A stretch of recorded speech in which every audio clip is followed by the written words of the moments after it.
बोलिए शंकर भगवान की जय। मैं विशाल शर्मा आपके सामने आप सभी को सोम प्रदोष व्रत की हार्दिक शुभकामनाएं। भगवान शंकर की भक्ति को प्रदान करने वाला, समस्त सुख सुविधाओं को प्रदान करने वाला ये सोम प्रदोष व्रत भगवान की प्राप्ति कराने वाला है। सोम प्रदोष व्रत को धारण करने से व्यक्ति को अपने जीवन में सभी प्रकार की सुख तथा सुविधाएं प्राप्त होती है, धन वैभव ऐश्वर्य की प्राप्ति होती है तथा जन्म जन्मांतर के पाप नष्ट हो जाते हैं और भगवान शंकर उस पर विशेष कृपा करते हैं। श्री शिव महापुराण के अनुसार कथा आती है कि एक समय विदर्भराज के राजा सत्यरथ हुए। विदर्भ के जो राजा सत्यरथ थे वह बड़े ही धर्मात्मा थे तथा उनकी पत्नी भी बड़ी धर्मात्मा थी। कोई पूर्व जन्म के अपराध के कारण एक समय शाल्व देश के जो राजा थे, जो उनके शत्रु थे, उन राजा ने सत्यरथ पर आक्रमण कर दिया। जब सत्यरथ पर आक्रमण किया तो उनकी पत्नी गर्भवती थी तथा सत्यरथ ने अपने महलों से निकलकर शाल्व देश के राजा के साथ युद्ध प्रारंभ किया। भयंकर युद्ध हुआ और भयंकर युद्ध के परिणाम में शाल्व देश के राजा ने विदर्भ राज के राजा का सत्यरथ का वध कर दिया। उसकी हत्या हो गई, वो मारा गया।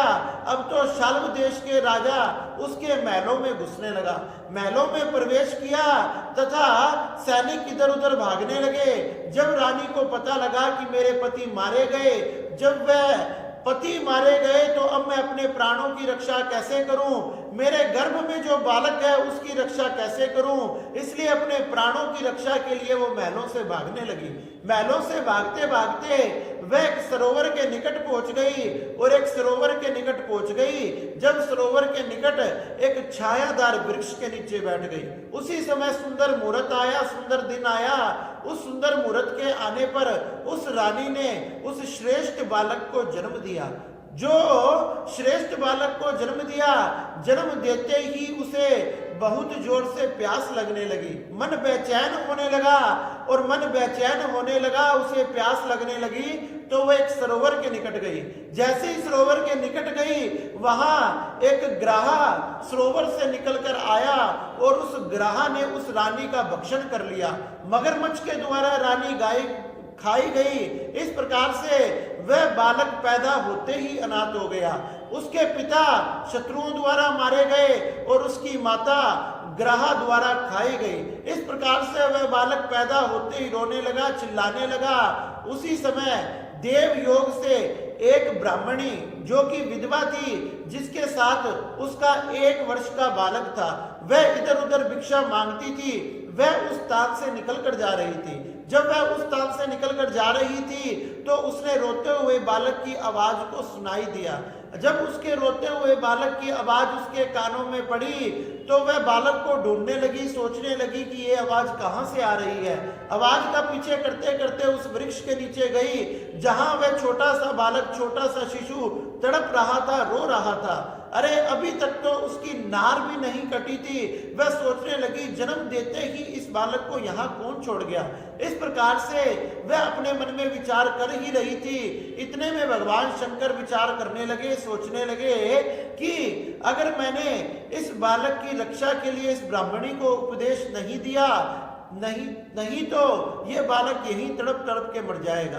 भगवान शंकर साधु का वेश बनाकर वहां आए और कहने लगे कि हे ब्राह्मणी, पृथ्वी पर सभी का जन्म उपकार के लिए हुआ है, इसलिए तुमने इस बालक को अपने पास रखना चाहिए। अगर तुम इस बालक को अपने पास रखोगी तो इस बालक की रक्षा भी हो जाएगी और तुम्हें भी 2-2 पुत्रों की प्राप्ति हो जाएगी।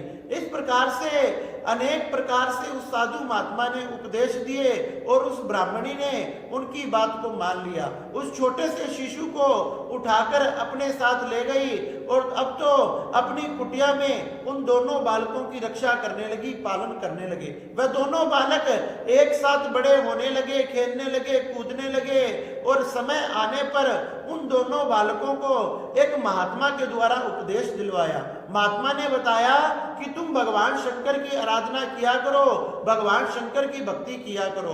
वो ब्राह्मणी भी वो मुनि के उपदेश से सोम प्रदोष व्रत को धारण करने लगी और भगवान शंकर की आराधना करने लगी।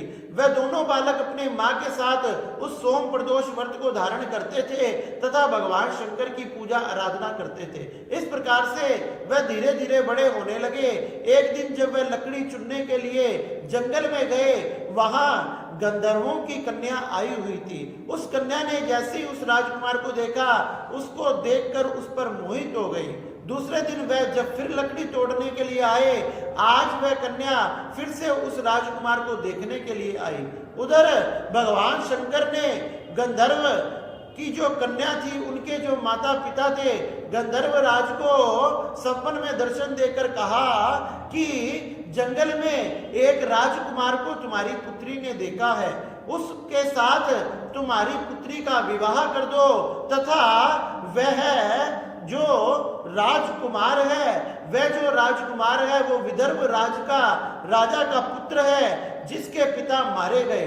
तुम अपनी पुत्री का विवाह उसके साथ कर दो तथा अपनी समस्त सेना को उसको सौंप दो, जिससे वह जाकर वहां शाल्व देश के राजा ने जो विदर्भ पर अपना राज स्थापित किया हुआ है, उन पर आक्रमण कर अपना राज वापस ले ले।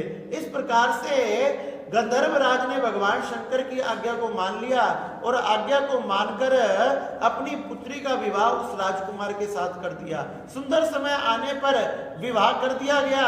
जब विवाह हो गया तो गंधर्व राज ने अपनी समस्त सेना को उसको सौंप दिया।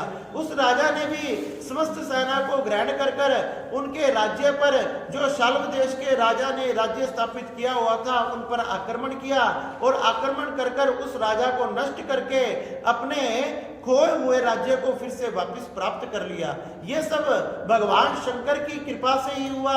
भगवान शंकर इस प्रकार से अपने भक्तों की रक्षा करते हैं।